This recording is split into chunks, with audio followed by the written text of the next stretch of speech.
don't think they heard you.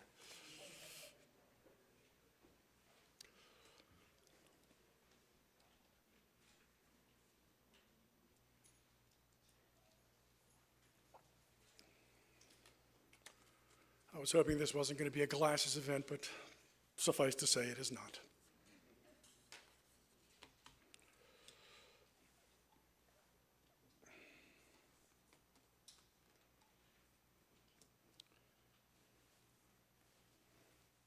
Technology.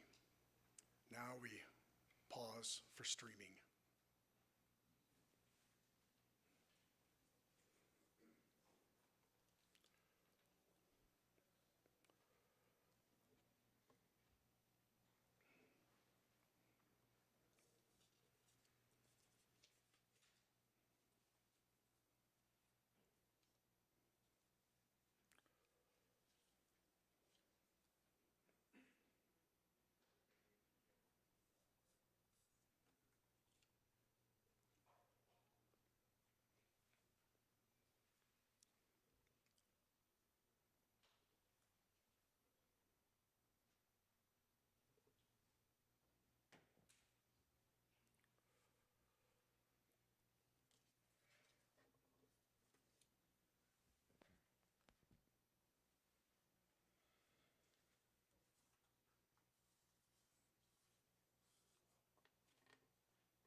We'll edit this part out, they'll never see it. So I heard a couple of things, distinct things last night. You may have heard them too. At 10:27 p.m., as Baylor won its first national title, closing out the 2021 Men's Final Four, in my ear, I could hear, "New Orleans, you're on the clock." And at 10:28, a minute later, collectively through the city, state, and region, I could hear, "Bring it on." Yeah. Two things. One, I've never seen a city, region, and state more eager, more hungry to show off and show the rest of the world what we can do for a national event, what we will do for the 2022 Men's Final Four for the 6th time. And they are eager and ready to be what we are, and that is New Orleans doing what it does best. That's one. Two, we've got to find a way to end these games earlier, 10:30 at night. I can't be awake that late. We've got to fix that for 22. Good afternoon, everyone. My name is Mike Haas. I will be your moderator, navigator throughout our panel discussion today as we really tip off for what is going to be the Men's Final Four coming up. April 2nd is the semifinals. April 4th of 2022 will be the championship game, which unbelievably is right around the corner. 269 days only left in this year. And so we will kick it off today with a countdown, and we will hear from some esteemed colleagues and friends. Of course, Governor John Bel Edwards and New Orleans Mayor LaToya Cantrell will be joining us in just a second.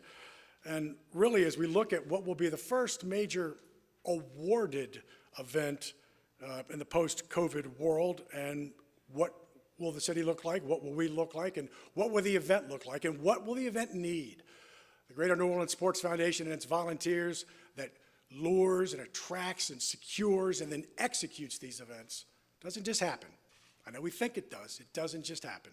But that's what we will do between now and what will be just a fantastic time. If you think of 22 and you think of January 1st and the Sugar Bowl, and I saw Jeff Hundley here, and you go Sugar Bowl and you go Kings Day, and then you go Saints in the playoffs and hopefully the Super Bowl, and then you're in February and you do Mardi Gras. Mardi Gras, you know, the tournament begins on the 15th, Mardi Gras is on the 1st, and then the Final Four will be upon us, and it is going to be a whirlwind. And so we just are very, very excited for that, and we're glad that you all could be here today. There's a saying that behind every great man is a great woman, and that's true here, but it works both ways, if you know Mickey Shahardy and Lawrence Shahardy. Lawrence, the former Jefferson Parish tax assessor for 34 years, the longest in parish history. They are both, and he is here to join us to introduce the mayor and the governor, they are both what you call good people. Mr. Lawrence Shahardy.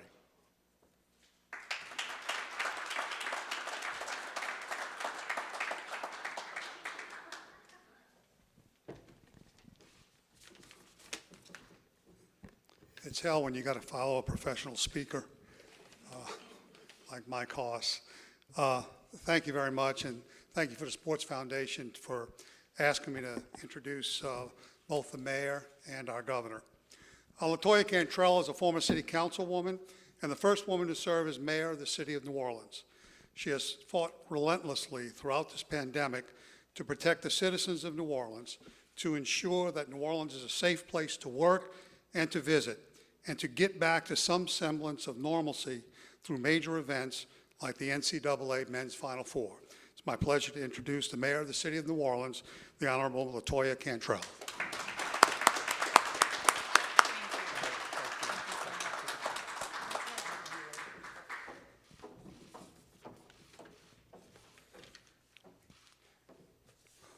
Since becoming our state's governor, John Bel Edwards has been a good friend to an important part of the economy that drives this state and certainly this region. He has been a good friend to New Orleans, the Superdome, and to the arena next door. His support has been invaluable to the success of those iconic buildings, and his support goes back long before his term as governor began. Back then, Representative Edwards played an instrumental role in creating the Major Event Incentive Fund, supporting the Greater New Orleans Sports Foundation and their partners in their bid to attract major sporting events to this region and around the state, including the 2020 College Football Championship game and the Super Bowl. In 2016, in his first week in office, Governor Edwards cut the opening video to Vince and Stephanie McMahon in support of the sports foundations and others in their successful pitch to attract WrestleMania to New Orleans in 2018. I bring that up because I'm sure most of you don't know he's a big pro wrestling fan. And he thinks it's all real, so don't say anything. Most recently, he has guided our state through a pandemic that has touched all of our lives. And we hopefully are beginning to see our way out of this crisis. We can thank Governor Edwards for his leadership. So it is my pleasure to introduce to you my dear friend and the leader of our state who has done so much to grow and expand the economic engine that supports our state and creates jobs and great entertainment for the people of Louisiana, the governor of the great state of Louisiana, the Honorable John Bel Edwards. Thank you.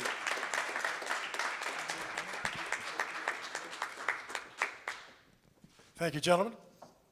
Thank you, Mr. Shahardi. This is a panel discussion that we'll be having. Interject up here, and at the conclusion, we will have an opportunity for some one-on-ones for the media and Club 44 with some refreshments as well. So please stay around. Thank you both. Thank you. It's good to it's like we're excited for a press conference. We haven't been excited for a press conference in a while. Okay, we're not going to lie to you. We're excited, and that's a unique feeling here. And so, after 2020, it is both an honor and a privilege to share a stage like this in person, which are the key words there. Like most of the country, COVID's effects on sports left such a big hole on us, and that's high school, collegiate, professional. Governor Edwards, let me begin with you, and that is, how important is it that we have this chance next year to remind the country, that's what it is, we're reminding them that we remain one of the most popular and favorite destinations for events like the Final Four?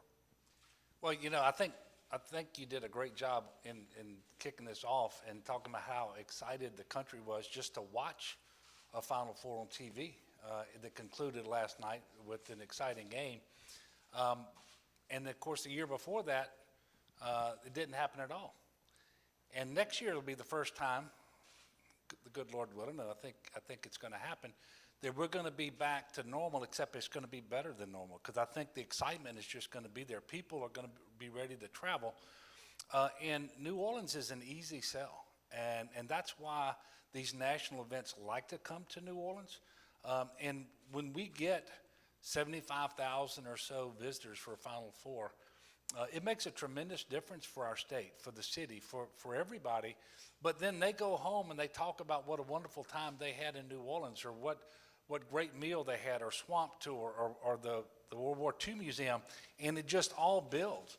And so here we are at the end of a very long year when there hasn't been much to celebrate, quite frankly, and we hopefully are putting this pandemic behind us and looking forward to next year in the Final Four. I just think it's going to be incredible. And you know, it helps build momentum for other things like future Super Bowls and more WrestleManias. And by the way, I am a wrestling fan, but my days go back to the Junkyard Dog and people like that. You know, I don't know all these new wrestlers. But it's great for our state, and I am excited about what's going to happen here next year with the Final Four, and I know that Mayor Cantrell and her team are going to roll out the red carpet from people from all over the country. Mayor Cantrell, follow up, if you will, because the benefits will be felt throughout the state, but it'll be New Orleans on that television screen. Talk about the impact the Final Four will have for you. Oh, absolutely. Now, Mike, you mentioned that the city is so eager and ready to be a host once again. But I have to say, I know that others around the country and really around the world are ready to get themselves back to the city of New Orleans. And there's no better event to be celebrating and even waiting for and anticipating the Final Four. So we know that the timing could not be better. I am like Governor Edwards. I'm absolutely convinced that we will be a safe place to visit, and we will be ready. We're demonstrating that right now in terms of getting our people vaccinated. So my goal is to have our people herd immunity before you all hit the city of New Orleans. But that will continue to be our priority because we understand that these events, what it means to the economy, to the city of New Orleans, but the governor said it best, the impact to the state of Louisiana. And we know that door is through the city of New Orleans. And if we did not fully comprehend, 2020 taught us that. That's exactly You knew right. exactly what those events meant that were lost. And it's tough this is a tough question. It's going to sound easy, but it's tough because it's hard to put a finger on it. What is it? What's the special sauce that makes New Orleans? I know the proximity of the great Superdome to the hotels and all that, but what is the secret sauce to having New Orleans be that favorite destination? Well, you know what? The secret sauce is rooted in our people. And that's why it's been a priority to get them vaccinated so they can produce the greatest hospitality as they render in the world, in my opinion. So it is our people, our culture, our food, absolutely the proximity, but you put it all together, we are the best host city. So we're looking forward for this being our sixth round that we're hosting in terms of Final Four, and we're excited. Very good. Thank you. Certainly, it was not easy on Indianapolis and San Antonio. Hats off to what they had to try to pull off because of COVID. Again, last year, as you said, Governor, didn't have it at all. So this year, they were staged to just limited fans. The 2020 will be really the first time, 22 for them, to be out, really, we hope, with whatever kind of pre-COVID numbers we can be at. So what does it mean statewide, economically, for the state of Louisiana to be having an event like this? Well, the best comparison is 2012. That's the last time we had the Final Four.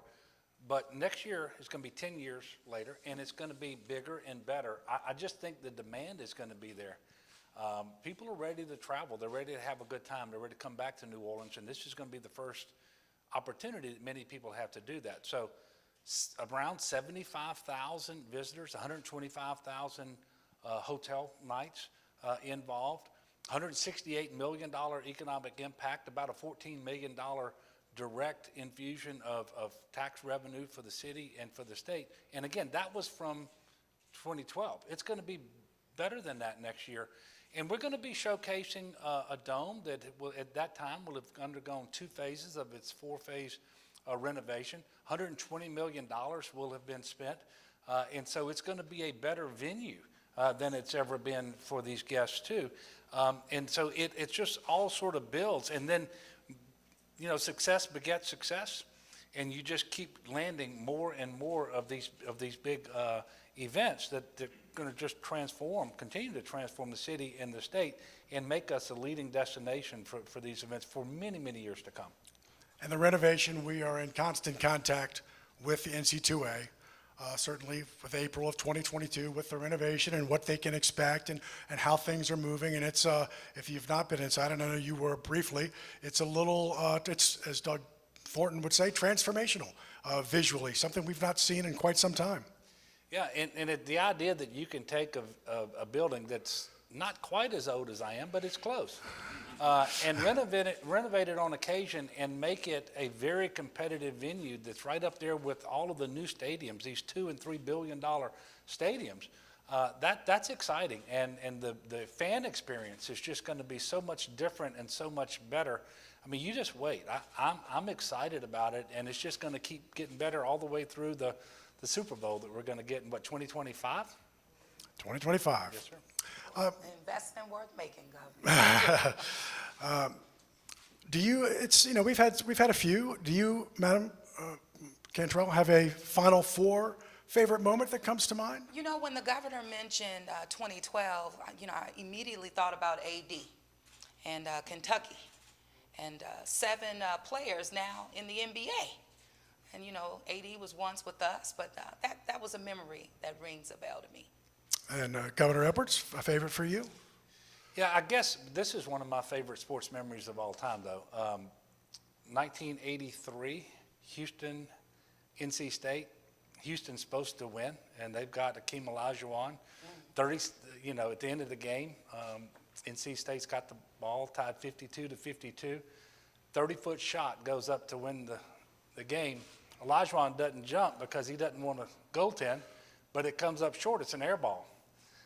And it's put right in for a dunk. And of course, you have to go forward 10 years from that point to understand its true significance when Jim Valvano died of cancer. And then you put all of that together and what he was able to do to rally people to support cancer research and so forth.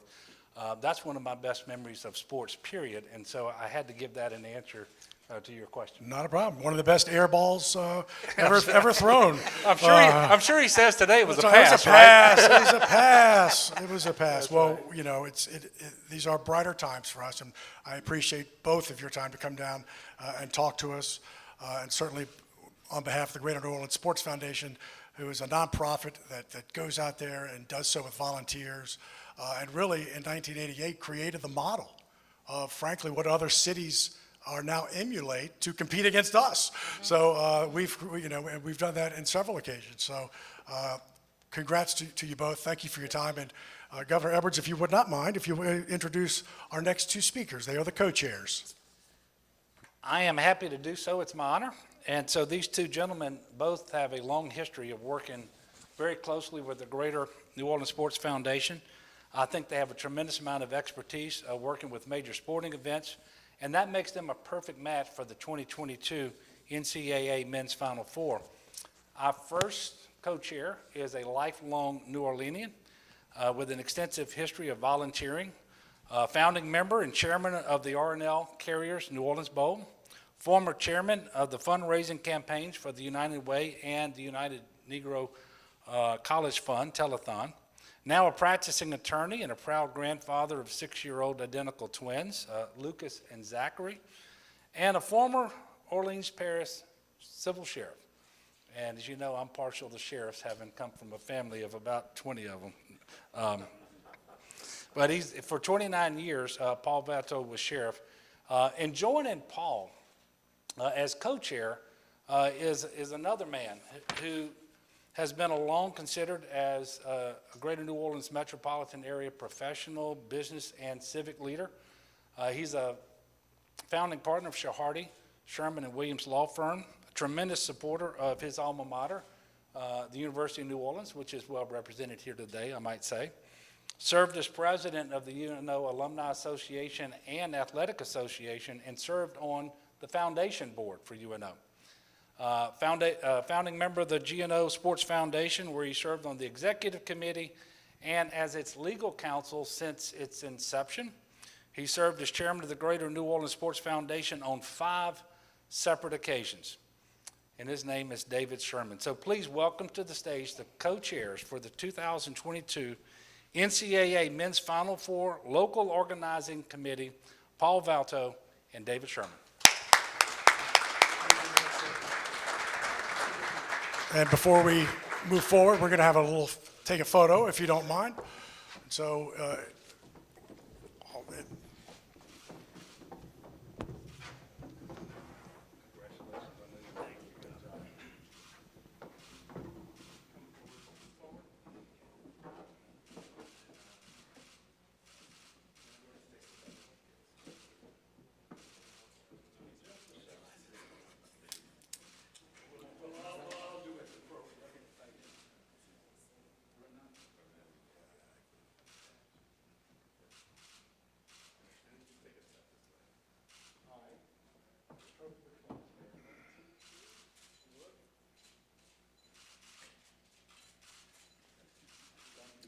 Thank you very much.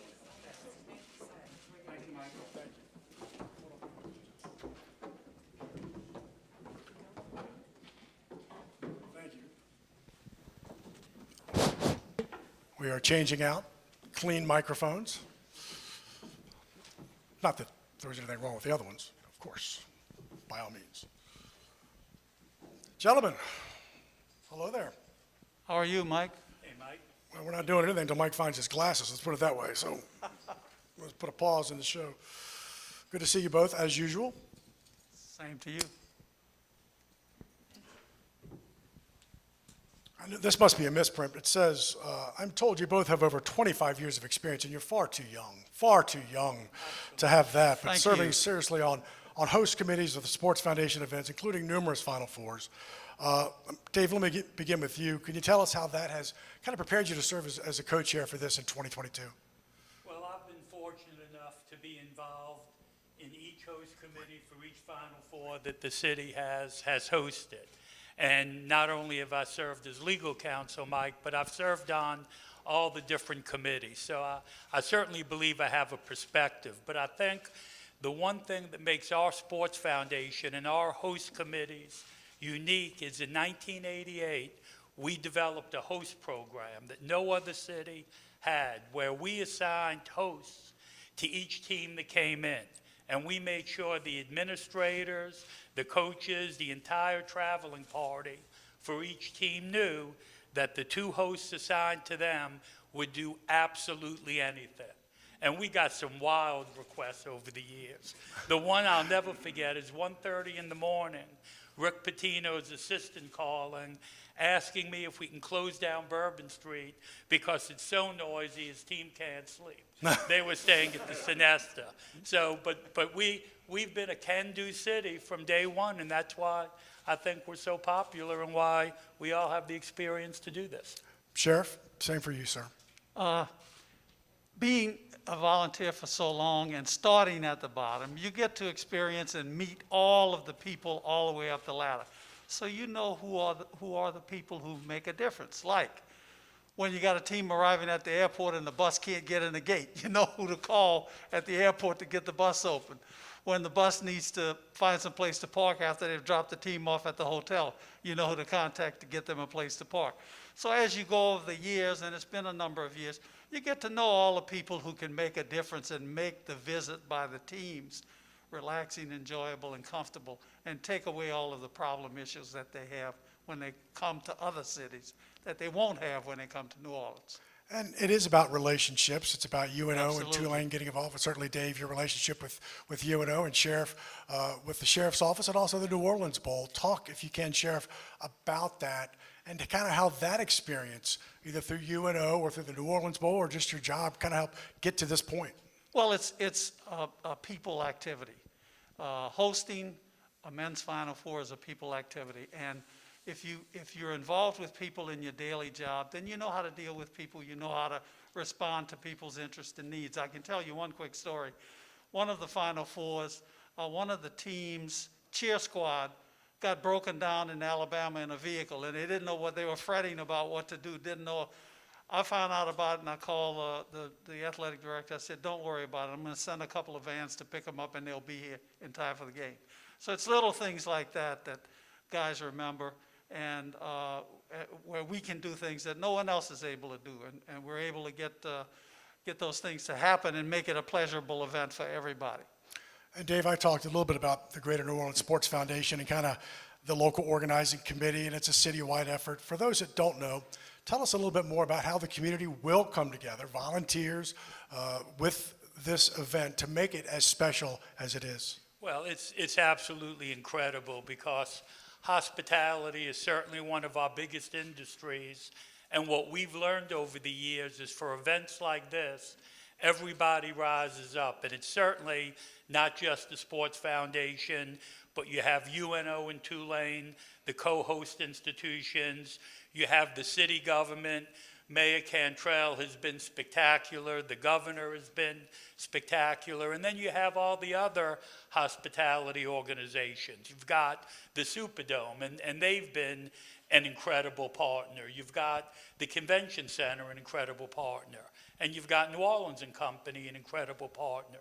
And also the Sugar Bowl, who's got its plate full, obviously, but whenever we need anything, the Sugar Bowl is there.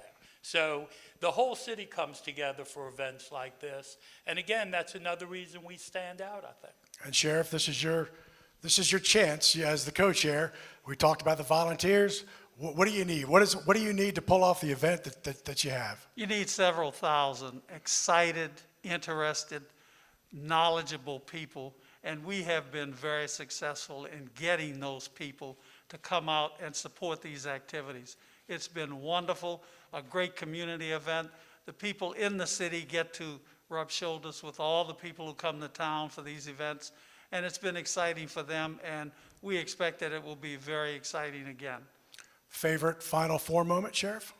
Favorite Final Four moment was I was escorting the Kansas team the last time they were here, and Coach Roy Williams, who just retired, and we would go up to Tulane to practice every day. And the last day he was here, he said, we walked into the gym and he said, "Sheriff, you ever coach the basketball team?" I said, "No." He said, "Here's the whistle, go do it." I hope you kept the whistle. No, I didn't. I gave it back to him. Dave, yourself? You know, everybody has talked about game moments for the most part, but my favorite Final Four memories are all about the late night parties and the banquets, but it shows you how priorities change. 30 years ago, those were my favorite moments, and that's what I worried about. Today I worry about will there be enough bathrooms, enough handicap ramps, those type of things. There we go. So Times your priorities change. shift. You've evolved. Right. Gentlemen, we appreciate your time. I know the work is really ahead for you. Sit tight. We're going to show a video in just a sec, but we appreciate your time, and we appreciate the effort that you're going to put forth over the next several months. Thank you. We do want to take some time to acknowledge some of our elected officials that are here today, and if I miss someone, I will pause at the end because I'm quite sure that I've missed someone. And we begin with former senator, former Senate president, and just a huge advocate of the New Orleans sports scene. He's everything to New Orleans and the Greater New Orleans Sports Foundation, and that is former Senate President John Alario. Longtime servant of the state and friend, and that's very important. Also from the House of Representatives, District 78, John Big Ilg is here this afternoon. Thank you, John. Before I move on to Kyle, do we have any more elected officials? It's not my beat anymore, so I don't know as much as yes. Oh, I'm sorry, Candace Newell. My apologies. With the House of Representatives. Thank you, Candace, very much for coming. Also, Kyle M. France, who is the chairman of the LSED, for those that don't know, the Louisiana Stadium and Exposition District. Kyle France.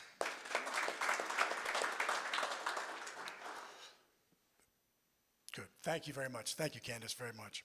On behalf of everyone, I want to thank you. And of course, let's take a quick look. We've got a few more guests coming up, and we'll again have one-on-ones in Club 44. But take a look at some of the historical moments that have truly made up what the Final Four has meant to New Orleans. And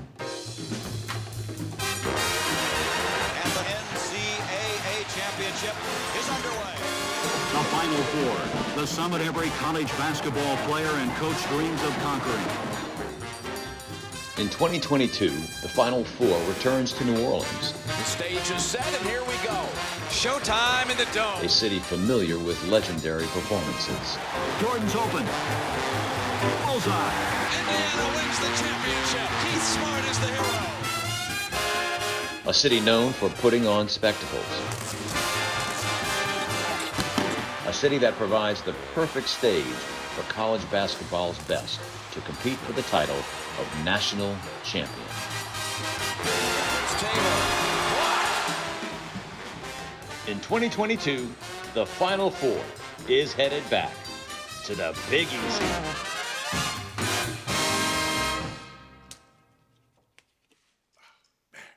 timed it well, I missed it. How about a practice? Thank you. Before we even do the introductions, I'd like to just see a show of hands. Who was at last night's championship game between Gonzaga and Baylor? Tim Duncan at UNO. Flew in this morning, must have been a heck of an event. Were you there all weekend? I was. Wow, so excellent. So again, as we've kind of mentioned, the effort to attract a Final Four for the first time since 2012 was spearheaded by the Sports Foundation and host institutions Tulane and UNO, all three represented here. Please welcome Jeff Rossi, Senior VP of the Greater New Orleans Sports Foundation, who's serving as the Executive Director of the LOC, the Local Organizing Committee. We love acronyms. And Tulane head basketball coach Ron Hunter, and Tim Duncan, who is the University of New Orleans Vice President of Athletics and Recreation. Gentlemen, thank you very much. Thank you. So, Jeff, not only will you be managing the local effort over the past year, but you're also instrumental in the bid process. And again, I don't want to say it too often, but it doesn't just happen. There's a lot of work that goes into it. Talk about that process a little bit. Yeah, no, the bid process for this event actually happened in 2016. It was a 6-month process. We got the bid specs in May, and we spent weeks and months working with Tulane and UNO and all of our partners throughout the city, the venues, the hotels, just putting that process together. So that took several months, and then we finally got to a point where you have to sign the contract with the NCAA, so we put our attorneys to work. We've got Philip Sherman, who's the Sports Foundation chairman here, and Dave. They did a lot of work and spent a lot of time as we put the bid together. So, it's a lot of, like I said, the bid specs are 200 plus pages. You need to go through those with a fine-tooth comb, and then, now's the time we have to start delivering on all those promises. So it's an interesting statement, delivering all those promises to the NCAA. Talk about that and what that means and what we've guaranteed that we will have for them. Yeah, so obviously with an event this size, when you have that many people come into town and that many hotel rooms, you have to guarantee the NCAA a number of things. And one of the things, especially one of our biggest partners, is the city and the mayor and her team. All of the city services that need to be provided, from public safety, from sanitation, EMS, NOPD. We just had a great experience with them when we partnered with the Sugar Bowl and Jeff Hunley for the CFP National Championship. We received rave reviews. The city did as well. So we were, that's one example of what we need. We need the tens of thousands hotel rooms for each one. We need every venue on hold in the city because the NCAA wants a first right of refusal for everything. So it's a number of different things that we need to cover, and like you said, it's an extensive process. And Tim, as the Vice President of Athletics and Recreation, what does it mean for UNO? Because not everybody understands what it means to be a host school. We're not playing the games there. So what does it mean for UNO to host, and what are the benefits? It's a badge of pride for us. As we know, this is the 6th Final Four, and University of New Orleans has been home to several of those, the iconic Michael Jordan shot and things of that nature. So we're really excited to be back involved with the Final Four. It means so much for our 50,000 alums who live here in the city of New Orleans. It gives us an opportunity to support the event in a large way and to be volunteers. We know how critical that is. So we're excited to be a part of it and can't wait to be to see the Final Four come back again next year. And it's much more. We speak too often of April 4th and the championship game, but you got 2 games on Saturday. Teams arrive. It's a complete weekend. The Memorial Convention Center, Coach Hunter, is used for the NABC, the National Association of Basketball Coaches. Talk about that event and really kind of what this weekend means for college basketball. Well, it's kind of a mecca for college basketball coaches, and we haven't had our convention or our meetings for 2 years now. So the next time we'll be able to do that will be next year. And so I know all the coaches are excited, and I know they're also excited because in that proposal, did you put that Tulane has to be in the Final Four? I think that was somewhere. And UNO, Tulane and UNO. Yeah, let's negotiate that in. Don't leave us out. Put on opposite brackets. Yeah, so you can meet in the final. But I just want to make sure I was negotiated in there. I don't want to make sure we left anything out. If we're going to promise, let's promise. But no, I think it's be the first time because we haven't been out recruiting. It's been 2 years since we've been recruiting, so for the first time, college coaches will meet, will be next April during the Final Four. And Jeff, I mentioned NABC, but it is, and you can't run the list, but there's a lot of things that will be happening in this city, and not just at the Superdome, but in many, many places around the city. Yeah, correct. It was funny hearing Sheriff and Dave talk about Final Fours from a few years ago, and back then it was basically 3 basketball games and a few hotel rooms. Now the event is just morphed. It's like every major event. There's going to be a concert series out in Waldenburg Park. Last time I was here, they had Jimmy Buffett, the Black Keys, and Kiss. So it's going to be some name talent performing. They take over the convention center along with the NABC for the fan interactive event. That's open for 4 days. There's open practices. And one of the things the NCAA does a really good job of is getting into the community. Part of what they do, there's a Read to the Final Four program where we'll be engaging Orleans Parish, Jefferson Parish, and surrounding parish schools.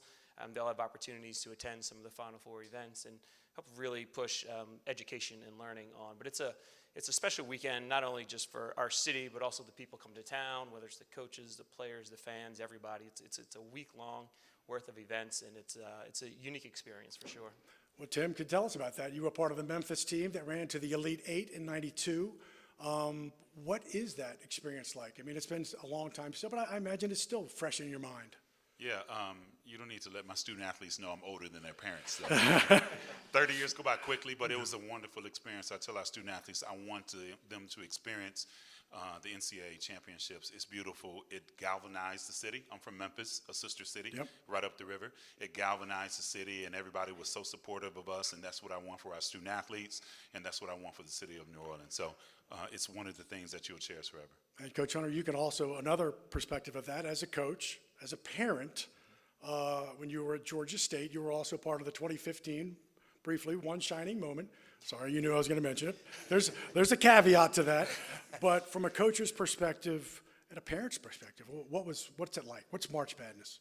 Well, it's probably the biggest thing that's happened in my family. Of course, my son hitting the shot and being able to coach your son in the NCAA tournament, and he makes a shot to coincidentally to beat Baylor and Scott Drew a few years ago is something that, of course, we won't forget. And it actually started here in New Orleans. We won a conference tournament game with my son hitting the shot, and I tore my Achilles here in New Orleans on your campus. And so the tournament for my family has meant a lot, and we've been to the tournament quite a few times. But there's nothing like it for a student athlete. I played in it, I coached in it, and just for students and coaches, and then as a parent, man, it's absolutely the best. And for those of you who don't know, and he literally had to coach on a stool when he went to the tournament, Georgia State. And so coached on a stool, and his son hits a three-pointer to beat Baylor. So a 14 seed beating a 3 seed, and he fell off the stool briefly. He was fine, kept coaching, but that's the one shining moment. We could have left that out. That's the one shining moment. Yeah, but I was going That's too much information. I was going for the no, three, I know, the but 14 beating the 3. That's I where was I was fired going. up until me falling off the stool thing. We didn't need all that. That's just a bad reminder. It'll save them the time from Googling the video. Is there later. video of that today? We'd love to see it. No. That's no, it does not exist. Jeff, favorite Final Four moment? My favorite Final Four moment, I'd have to go back to when I was a kid, actually, in 1993 in North Carolina. I was a huge Tar Heel fan. We didn't need that. I remember my dad, it was tough finding tickets, but we found them off some guy in the lobby of the Hilton, one of the team hotels. So we got it, and we went and watched it from the 600 level. You could see everything crystal clear from up there. And it was just a wonderful experience to spend that time with my dad and see North Carolina win the national championship. Coach Hunter? Favorite Final Four? We prefer New Orleans moment, but if it's a Final Four moment, whatever, we're good. Every Final Four New Orleans that's probably my moment. Actually, I have been fortunate enough, except for this one, I have been to the last 30 Final Fours. So this is the only one. This is the last one I missed in the last 30 years, and so that's a really hard one because there've been so many of them. And so, but I would probably have to say in 2015 we talked about the shot, but after that time. It was in Indianapolis, and my son and I went to the Final Four championship game together. And right before the game tipped off, he said, "Dad, I'm not going back to college. I'm going to the NBA." And so I knew that was my last time ever coaching him. And I made him walk home after the game. But that's the memory because that was the last time I coached my son. Thought I would have him back the next year, but he went to the NBA. Wow, it's special. Tim? Yeah, I was administrator at my alma mater, University of Memphis, in 2008. And for 48 and a half minutes, it was the best game I've ever been a part of when Memphis was up by 9 points with a minute and a half. That doesn't hurt anymore. And then the game should have ended at that moment, but there's this kid called Mario Chalmers who threw us some lucky shot from almost half court. And it's one of the reasons I really don't like Kansas today. It's all right. At least you don't hold a grudge. No, not at all. And let me close with mine, just because we're here, because I think it is the essence of college basketball. I think it is the essence of what we're talking about, Georgia State beating Baylor. And that is, when we all think of the 87 championship, what do we think of? Keith Smart, right? 82. Michael Jordan sticking the jumper, right? So what if the Jordan jumper doesn't happen? 1982, I'm a college sophomore. In 1982, in the second round in Charlotte, North Carolina played a Virginia public school called James Madison University. And James Madison University was only playing in their second tournament ever in the NCAA. And they battled, and they led, and they battled, and they led. And were it not for an offensive charging call, controversial, at the end, UNC most likely loses that game in the second round to JMU. They won it 52-50 and go on. And Michael Jordan, this is a team of Michael Jordan, Sam Perkins, James Worthy, Matt Doherty, and JMU lost 52-50. My question is, what school did I go to? James Madison University. And that's what college basketball is all about. That is what I think. It is just, that's what makes the tournament so special. We hated not having it last year. It was, and this year was, you know, an hors d'oeuvre. But the entree is coming in 2022. We thank you for your time. Again, Jay Cicero will join our guests up on the panel in our chairs for some one-on-ones in the room, as well as refreshments. Thank you, everyone.